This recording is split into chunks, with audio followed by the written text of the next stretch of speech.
सुशक्तिमान पिता धन्यवाद करते हैं आज के सुंदर बाइबल अध्ययन के लिए। खुदावन हर एक को बरकत दें, आशीष करे पिता, यीशु नाम से मांगती हूँ, आमीन। हम पढ़ेंगे अय्यूब की किताब 10 अध्याय।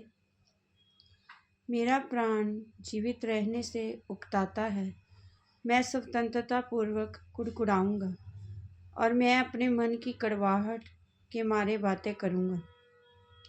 मैं परमेश्वर से कहूँगा, मुझे दोषी ना ठहरा, मुझे बता दे कि तू किस कारण मुझसे मुकदमा लड़ता है।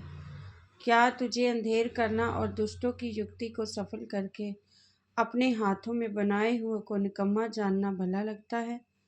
क्या तेरी आंखें देहधारियों की सी हैं? क्या तेरा देखना मनुष्य का सा है? क्या तेरे दिन मनुष्य के दिन के समान है, या तेरे वर्ष पुरुष के समयों के तुल्य है?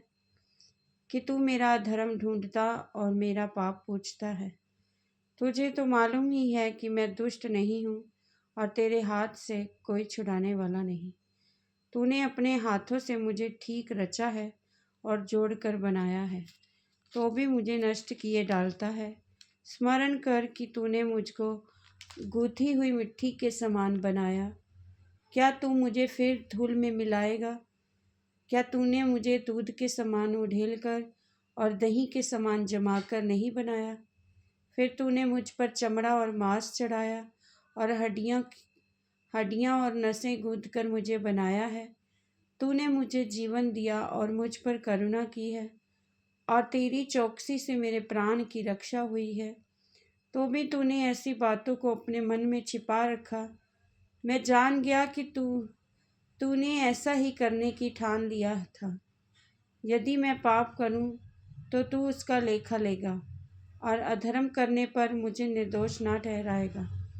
यदि मैं दुष्टता करूं तो मुझ पर हाय। यदि मैं धर्मी बनूं तो भी मैं सिर ना उठाऊंगा, क्योंकि मैं अपमान से भरा हुआ हूँ और अपने दुख पर ध्यान रखता हूँ। और चाहे सिर उठाऊं तो भी ये सिंह के समान मेरा अहेर करता है और फिर मेरे विरुद्ध आश्चर्य कर्म करता है। तू मेरे सामने अपने नए नए साक्षी ले आता है और मुझ पर अपना क्रोध बढ़ाता है, और मुझ पर सेना चढ़ाई करती है। तूने मुझे गर्भ से क्यों निकाला?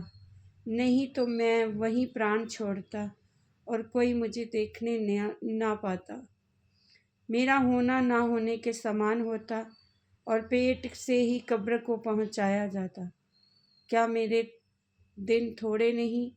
मुझे छोड़ दे और मेरी ओर से मुंह फेर ले कि मेरा मन थोड़ा शांत हो जाए, इससे पहले कि मैं वहां जाऊं जहां से फिर ना लौटूंगा, अर्थात अंधियारे और घोर अंधकार के देश में, जहां अंधकार ही अंधकार है और मृत्यु के अंधकार का देश, जिसमें सब कुछ गड़बड़ है, और जहां प्रकाश भी ऐसा है जैसा अंधकार। इस वचन के द्वारा प्रभु ब्लेस करेंगे। आमीन। सबको जय मसीह।